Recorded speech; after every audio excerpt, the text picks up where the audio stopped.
아직도 링크를 통해서만 우동서당을 듣고 계시다고요? 지금 팟빵 앱에 들어가셔서 우리 동네 성서학당을 검색해주세요. 좋아요와 구독은 사랑입니다.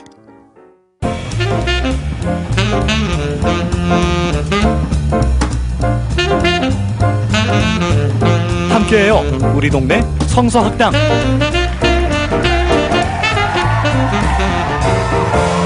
우리 동네 성서학당 시즌2 제8화 지금 시작합니다. 우와! 안녕하세요. 공동진행을 맡은 김새별 양 목사입니다. 구약의 이 교수입니다. 신약 오 박사입니다. 자, 오늘도 한번 잘 해봅시다. 우리 동네에 학자들이 떴다. 그들의 썰 학설. 학설 코너입니다. 오늘 또 구미구미 박사님 오셨는데요. 예, 한 주 잘 지내셨나요? 네, 건강하셨나요? 반갑습니다. 네, 반가워요. 오늘 썰 기대합니다. 예, 오늘은 어떤 썰을 저희들에게 풀어주실 건가요? 이제 2019년이 3.1운동 100주년이라 그래서 이제 여러 학계에서도 이야기가 많고 TV에서도 참 많이 나와요. 네. 그래서 너희가 남자현을 아느냐 아, 이런 얘기 한번 남자현. 해보고 싶네요. 네. 남자현. 남자현 잘 모르시죠? 나 남자는 몰라요. 3.1 운동하면 유관순 아니에요? 어떻게 알았지? 대단하네. 네. 안 그래도 이제 2019년 2월에 예. 3.1절 행사를 준비하면서 전 국민 설문조사를 했는데 3.1 운동하면 떠오르는 이미지 이랬더니 거의 뭐 과반수가 그 유관순을 짚었고 네. 오히려 대한독립 만세라든가 만세 시위라든가 이런 것들은 이제 소수 의견으로 오히려 밀렸어요. 그래서 유관순이 브랜드 이미지가 된 거죠. 이제 3.1 운동하면 바로 네. 떠오르는 브랜드 이미지가 됐습니다. 근데 제가 하나 거꾸로 좀 질문을 드리면 3.1 운동은 운동일까요? 그러니까 새마을 운동 이렇게 그냥 취급해도 되는 운동일까요? 항쟁. 항쟁, 민주화 항쟁 이렇게 네. 5.18 민주화 항쟁 그렇지, 6월 항쟁 이런 거죠. 항쟁 같은 거는 어느 동시대에 조금 산발적으로 혹은 집단적으로 이렇게 일어난 그거죠. 광주라든가 그렇죠. 뭐 이렇게 60 항쟁이라든가 그런 이렇게. 근데 3.1 운동은 그거보다 훨씬 더 큰 의미가 있습니다. 이를테면 그 임시정부 쪽 계열 분들은 혁명이라고 불렀습니다. 네. 3.1 혁명. 네. 3.1 대혁명 이렇게 불렀죠. 신해 혁명 하듯이. 그렇죠. 5.4 신해혁명, 그다음에 뭐 프랑스 시민 대혁명 이렇게 얘기하거든요. 그래서 사실은 이집트라든가 그러니까 3.1 운동에 영향을 받은 마하트마 간디라든가 인도라든가 이런 데서는 오히려 3.1 대혁명이라고 불렀습니다. 예. 그런데 우리만 이제 3.1 운동 이렇게 조금 격화시켰고요.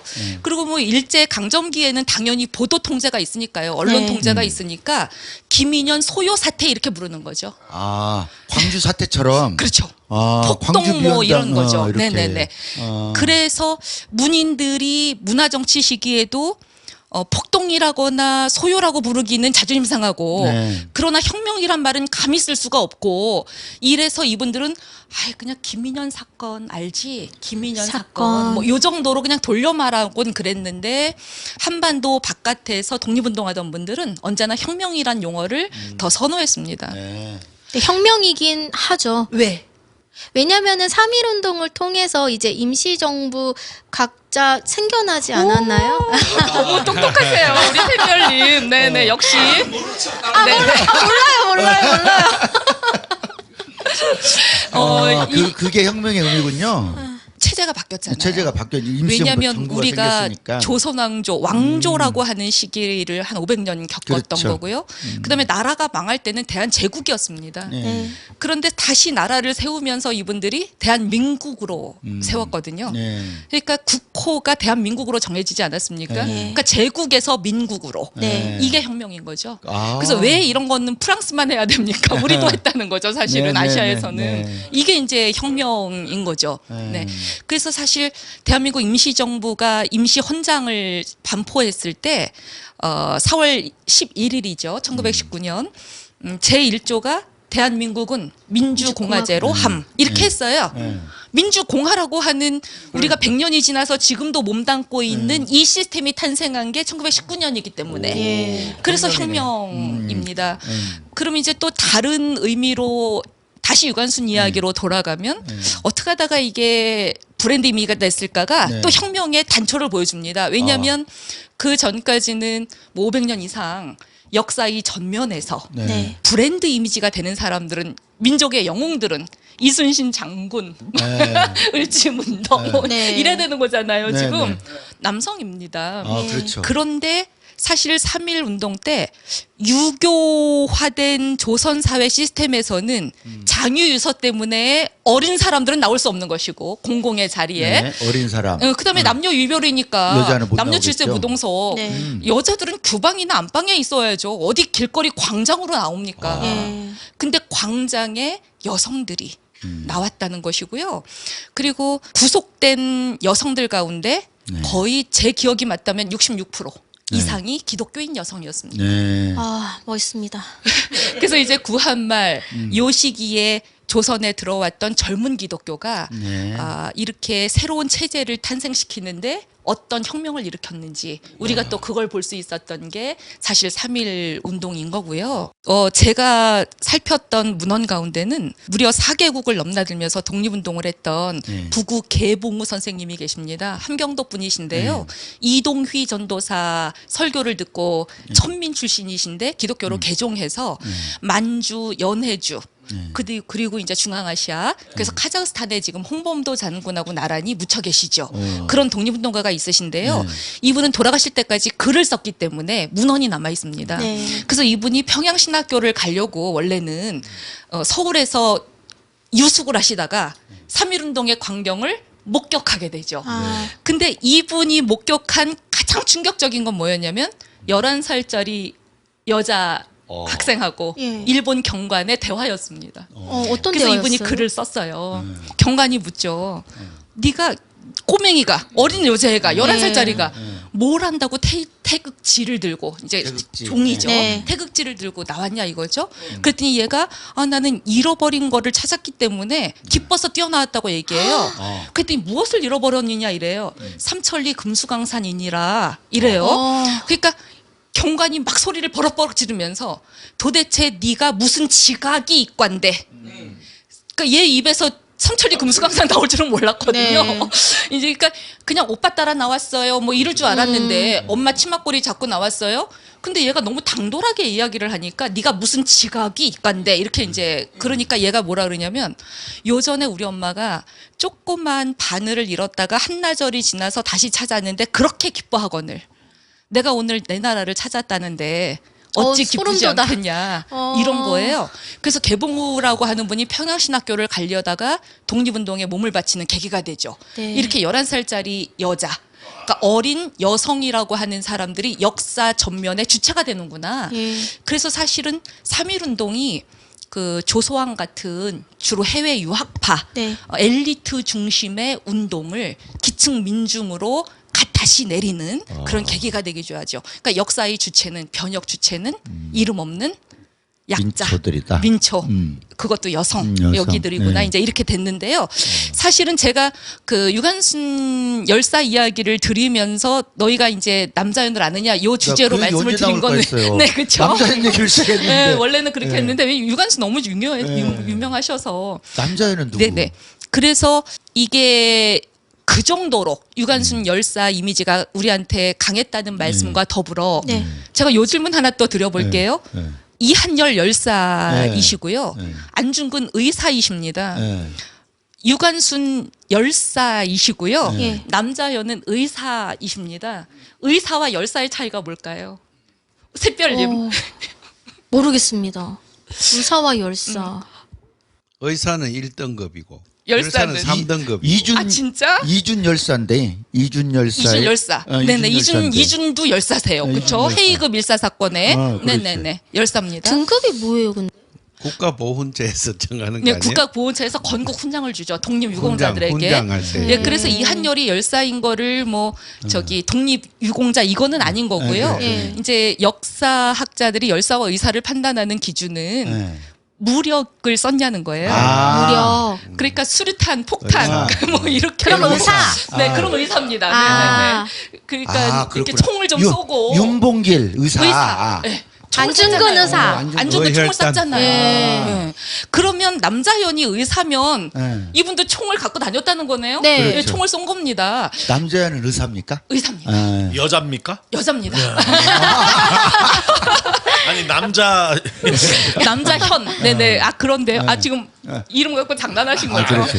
예. 이런 아재 개그는 아재 그냥 개그 안 듣는 잠깐. 걸로 해. 근데 사실 우리가 남자현 의사를 모르는 게 아닌 것이 2015년인가요? 네. 그 광복 70주년 기념 영화 암살 천만 관객 나왔을 네, 네. 때 예. 거기서 가장 총잡이로 전지현 씨가 나왔습니다. 네. 여성이 총잡이에요. 네, 그렇죠. 예. 그러니까 의사죠. 네. 주인공은 안호균입니다. 예. 근데 인터넷을 막 찾아보면 이 안호균이라는 의사의 모델이 남자현으로 나와요. 아, 네. 그래서 네. 사진이 나란히 있습니다. 아. 그리고 특이한 것은 남자현 열사를 이 초상화를 의사, 찾아보면 의사를 찾아보면 이분 손가락이 안중근 선생님처럼 단지가 되어 있습니다. 네네. 그래서 여자 안중근이라는 별명이 붙어 있을 정도죠. 아. 그래서 사실 짧게 그냥 소개를 드리면 이분은 남편을 의병 때 잃으시고 남편이 이제 명성황후 씨의 사건 이런 때 의병 나갔다가 네. 돌아가세요. 네. 그러다가 아들 하나 들쳐업고 나라 망하니까 만주 가서 그때부터 독립운동을 하시는데요. 예. 그러니까 벌써 연세가 40 과부 이렇게 들어가시거든요. 근데 평생 남편의 피 묻은 적삼 갖고 다니셨고 죽을 와. 때까지도. 그리고 사실 영화 암살의 시대 배경이 1930년대로 나와요. 네. 그게 이제 남자현 열사가 돌아가실 때가 1933년이신데요. 이때 이분은 벌써 60세가 넘으셨습니다.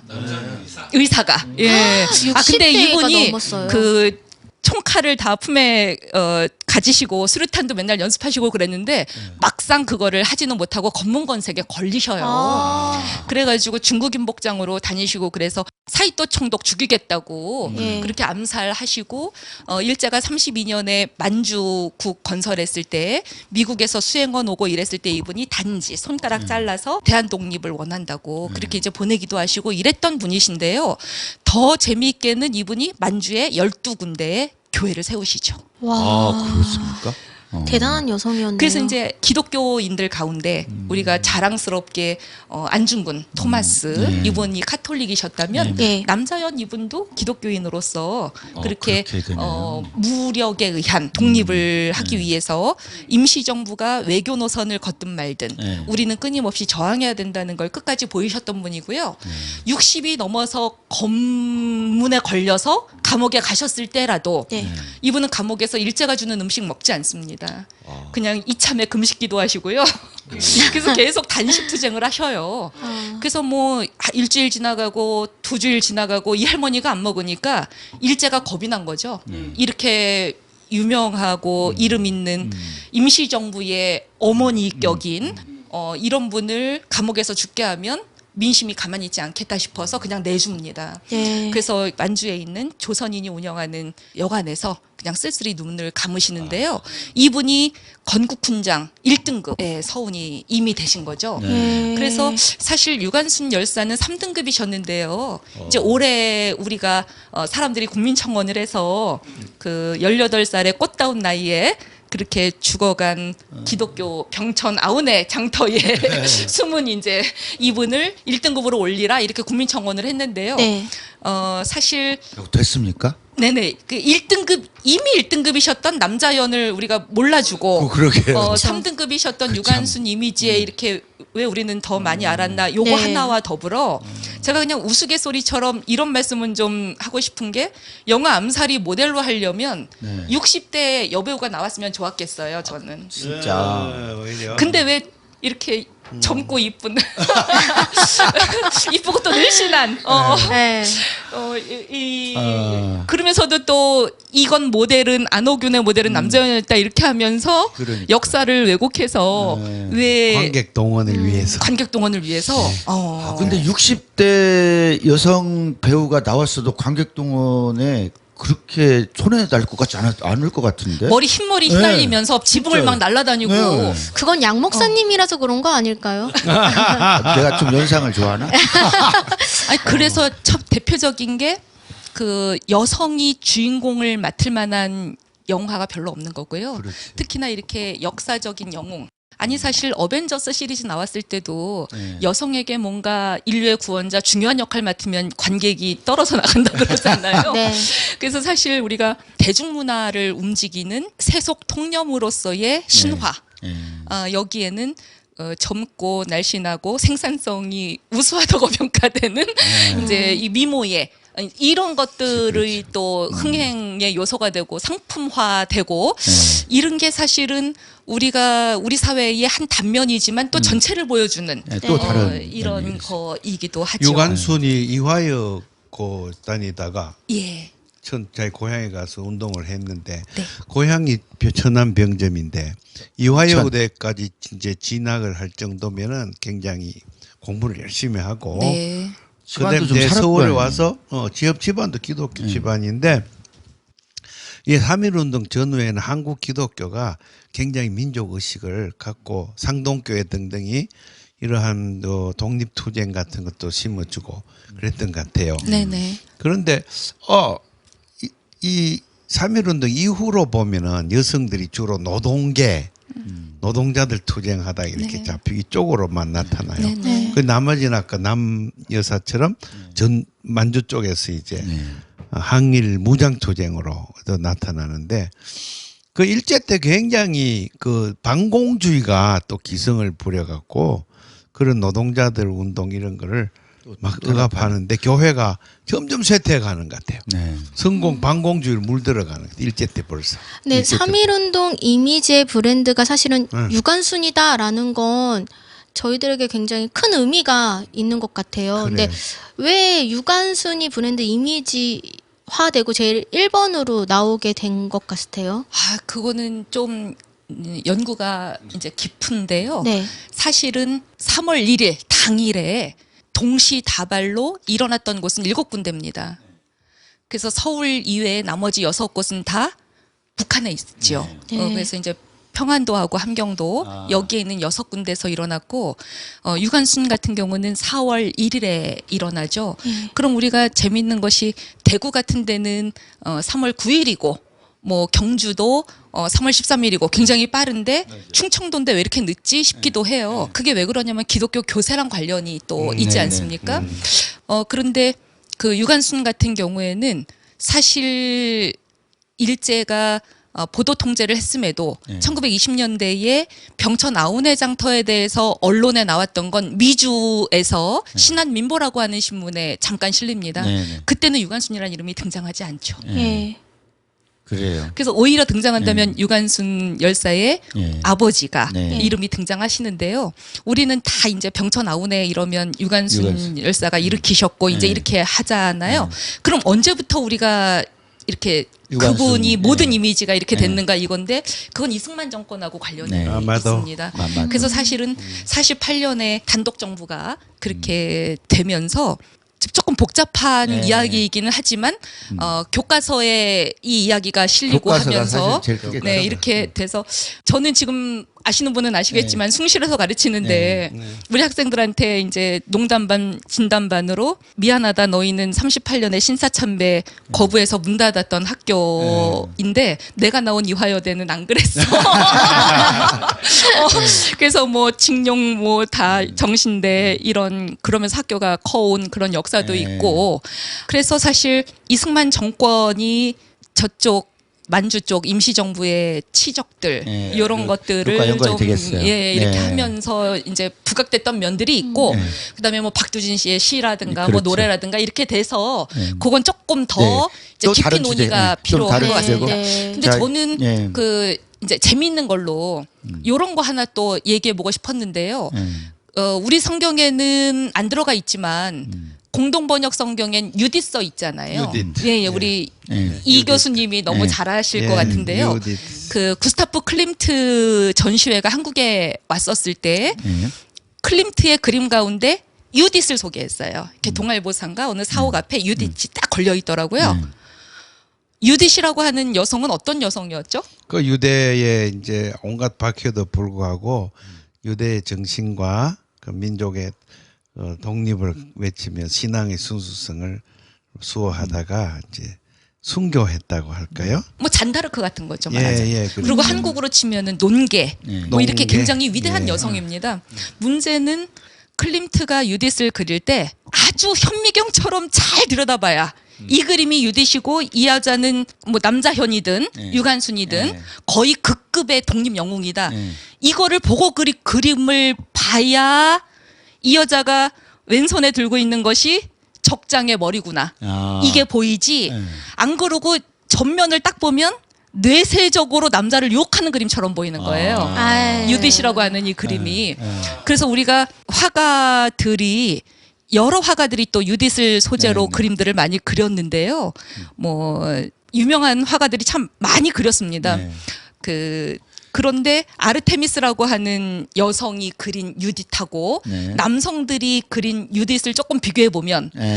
우리가 그 여성을 대상화한다는 게 뭔가 상업화한다는 게 뭔가 요거에 대해서도 조금 더 문화예술적으로 심도 있는 그 얘기는 이 얘기가 다음 주제로 한번. 네, 아니요 여기서 그냥 맞춰도 됩니다. 뭐 까라바조랑 나중에 다 인터넷 검색해 보시고 성서를 읽는 우리의 눈을 한 번 더 교정하는 시간이 되면 참 좋겠습니다.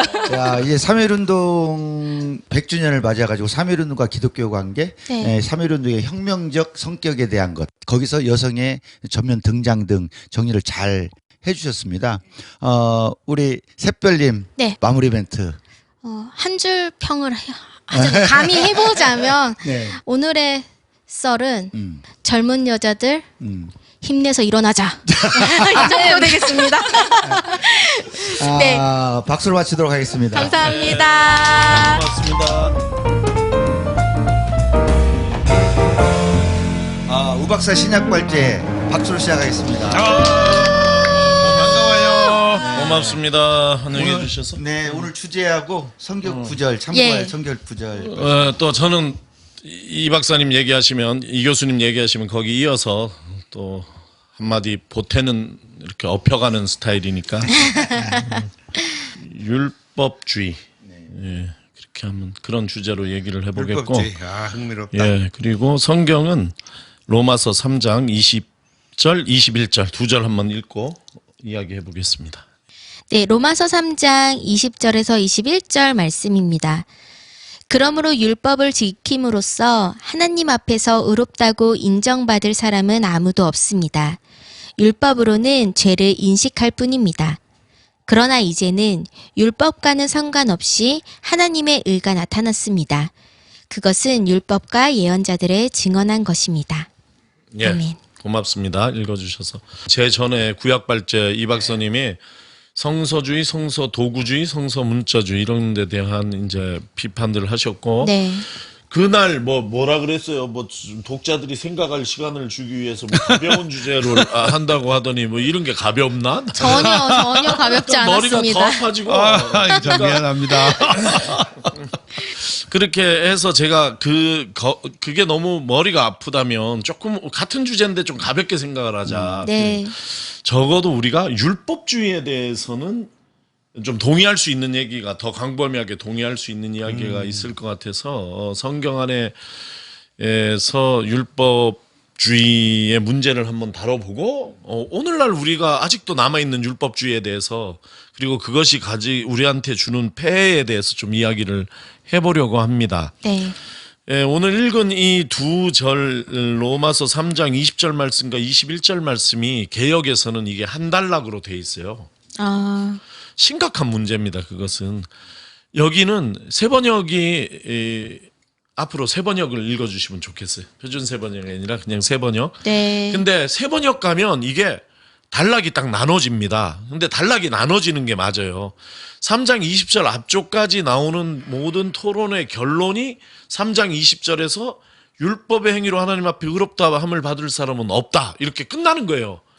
그리고 3장 21절에 이제는 그러니까 율법으로 의롭다함을 받을 사람이 없기 때문에 네. 이제는 이렇게 새 이야기로 예수 그리스도의 복음을 소개하는 거잖아요. 그러니까 이게 율법과 예수의 헬라어의 복음이 대비되는 거거든요. 그렇기 때문에 문단이 바뀌어야 돼요.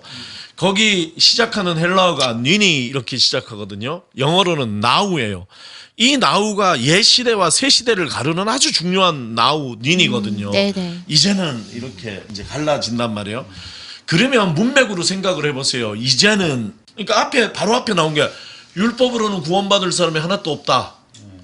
그런데 이제는 이렇게 나오면은 무슨 얘기가 나오겠어요? 율법 없이 새로운 하나님의 의가 드러났는데 그것이 예수 그리스도의 복음이다. 이렇게 나와야 되잖아요.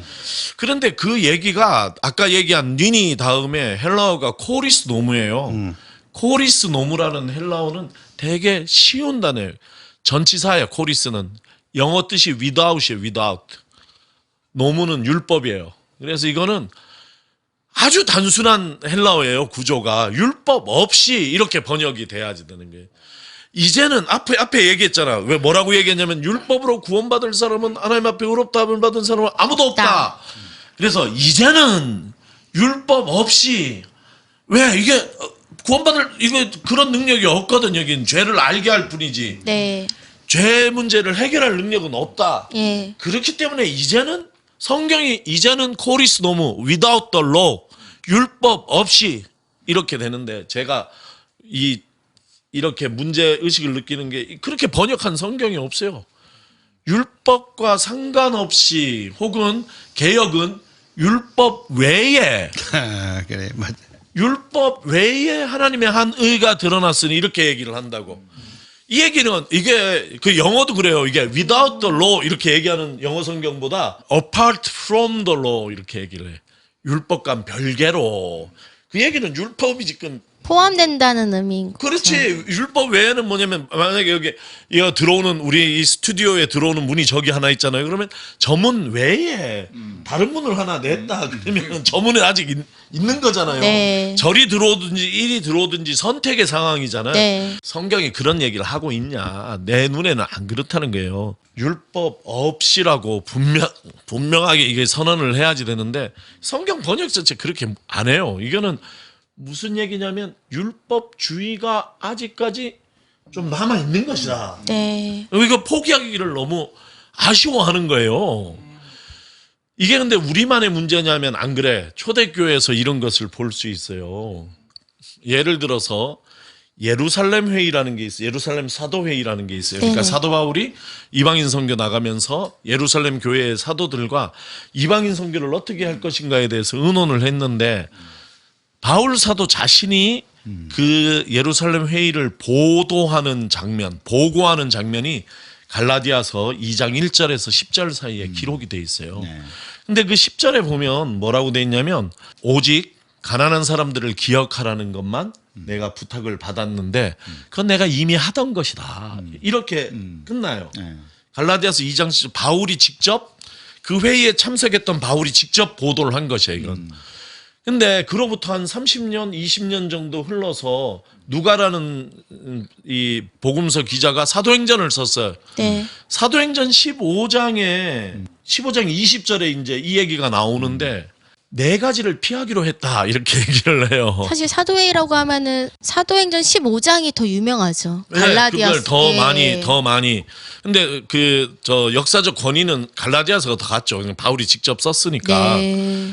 근데 거기에 보면 네 가지 뭐 음행, 목매 죽인 것, 우상을 피하고 뭐 피를 피하고 네. 이 네 개. 그러니까 이거는 뭐냐면 율법 중에 율법이 몇 개인지 몰라. 어떤 사람은 율법의 규례가 613개라고 얘기를 하는데 그 많은 것 중에 다 안 지켜도 되지만 4개는 이방인들에게 지키게 하라 하는 결론이거든요. 네. 이거는. 이게 갈라디아 얘기하고 완전히 후퇴죠. 네. 율법이 다시 부분적으로 살아온 거야. 네.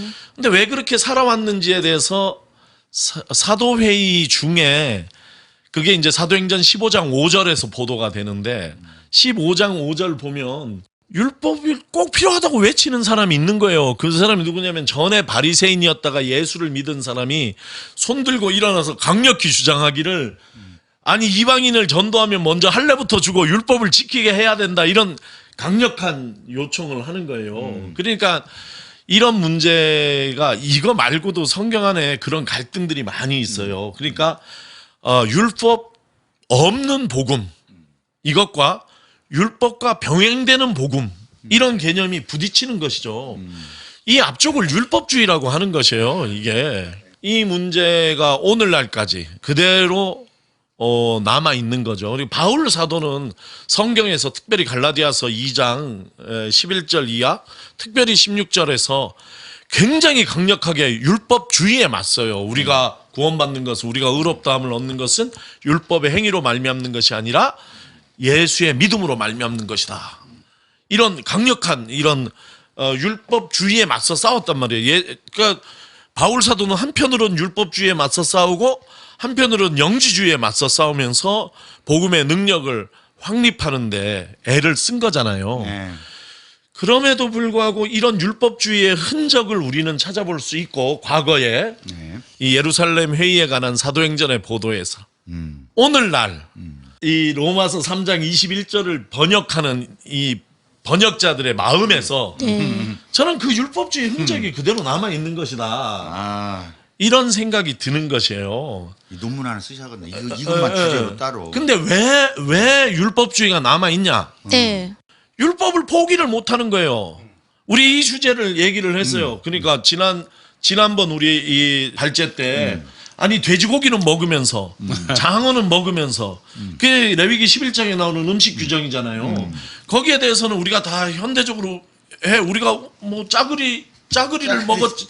오늘 점심에 돼지고기 짜글이 먹었는데 돼지고기 먹으면서 누구도 이 양심의 가책을 느끼고 먹은 그리스도인이 없어요.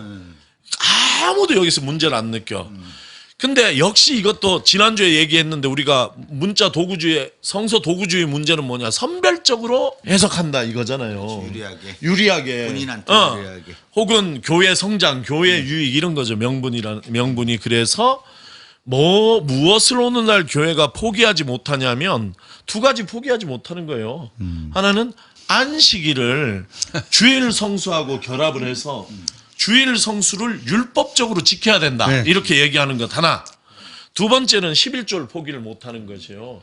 이 두 개를 포기를 하면 이걸 율법적으로 얘기하지 않으면 교회가 망할 것 같은 거야. 안 망하는데. 맞아요. 네, 그러니까 이것은 굉장히 강력하게 율법적으로 이것을 지키자고 막 얘기를 하는 거죠. 그러다 보니까 전체적으로 율법을 놓지를 못하는 거예요. 그렇죠. 그러니까 율법을 어느 정도는 살려야지 되는 거야. 마치 사도들의 사도 회의에서 네 가지는 살려야 된다 이렇게 얘기했듯이 오늘날에는 좋아 율법은 다 안 지켜야 되는데 두 가지는 지켜야 된다. 네.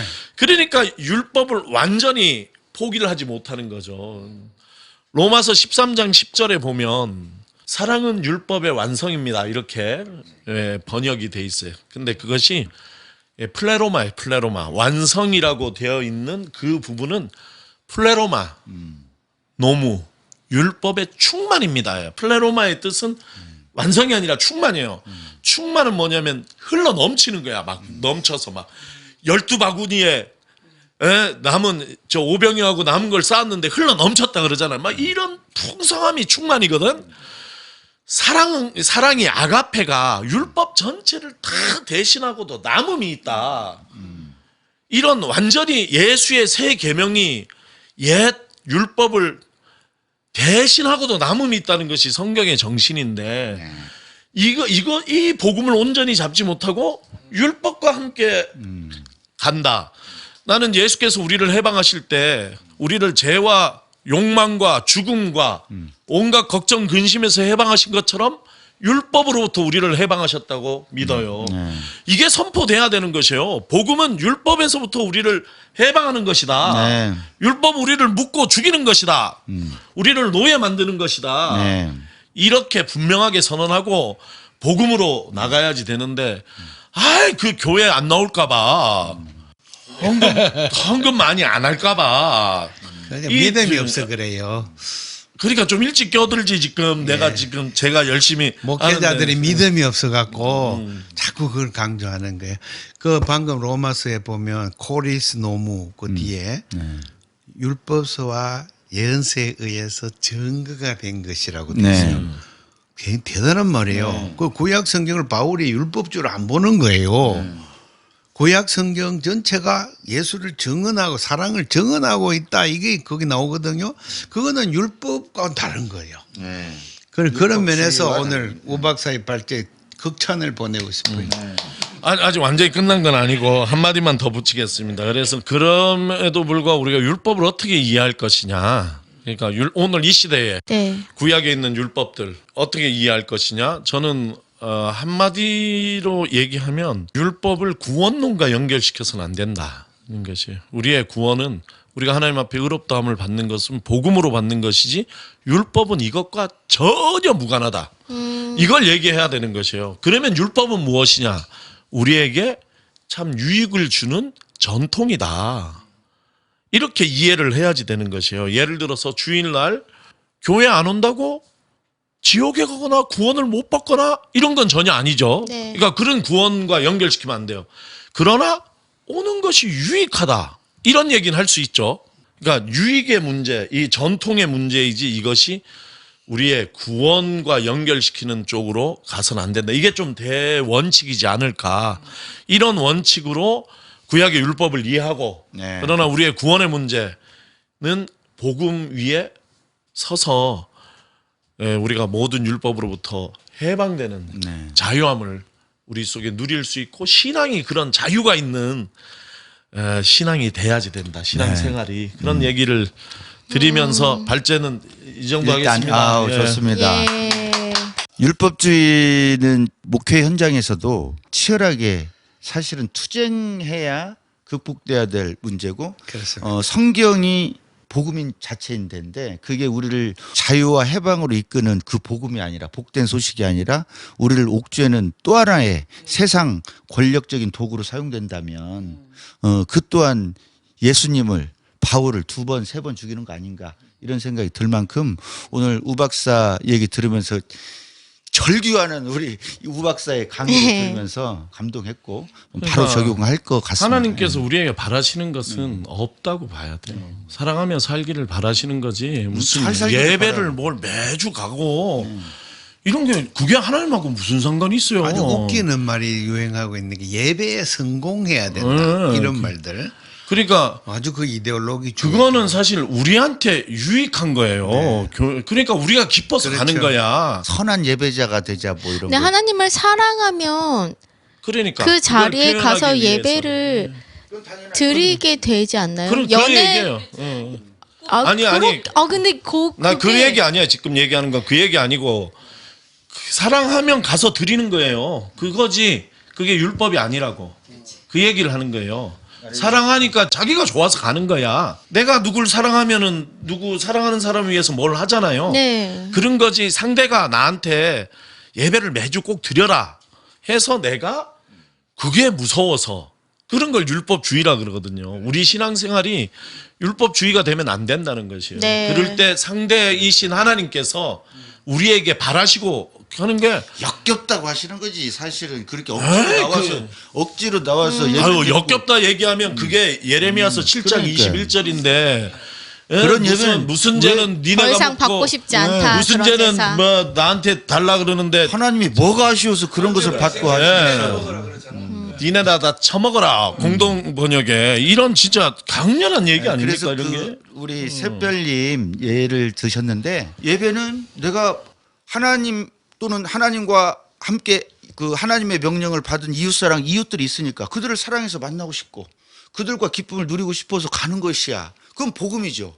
그렇지만 그걸 예배를 안 나오면 교통사고 나올까봐 또는 겁나서 눈치 봐서 이렇게 나가는 그 예배는 구원하고 그게 율법주의라. 거래하는 것도 안 그건 되고. 완전 예, 그것도 아니라는 그것도 거예요. 아니죠. 그래서 그 구분은 확실히 되는 것 같아요. 오히려 네. 그 질문으로 그러니까 우리 교회에서 복음과 이 율법들이 설교를 한번 했는데 우리 안수 집사님 가족이 교회 오셔가지고 교회 안 들어오고 목사님 얘기 듣고 용기를 얻어서 우리 가족이 오늘 여행 간다고 그 왜 교회를 왔냐 하니까 목사님한테 인사드리고 가고 싶다고 인사하고 인사 안 해도 돼.